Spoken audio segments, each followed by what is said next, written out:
Hi అండి, అందరికీ నమస్కారం. నేను మీ గణేష్ పోవడం అలియాస్ కొత్తబ్బాయి.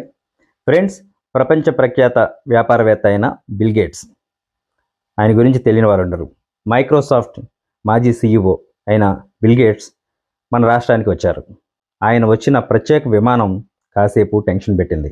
పొగమంచు కారణంగా దిగడానికి క్లియరెన్స్ ఇవ్వకపోవడంతో గాలిలోనే దాదాపు 30 నిమిషాల పాటు చక్కర్లు కొట్టింది. దీంతో అధికారులందరూ ఉరుకులు పరుగులు పెట్టారు.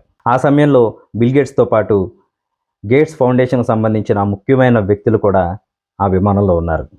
అదృష్టవశాత్తు ఎలాంటి ప్రమాదం జరగకుండా బిల్ గేట్స్ ప్రయాణించిన ప్రత్యేక విమానం గన్నవరం విమానాశ్రయంలో ల్యాండ్ అయింది.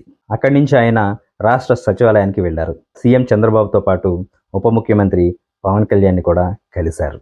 సో బిల్ గేట్స్ ఎందుకు వచ్చారు, ఆయన సీఎంని పవన్ కళ్యాణ్ని ఎందుకు కలిశారు అనే విశేషాల గురించి మరో వీడియోలో తెలుసుకుందాం. Thank you.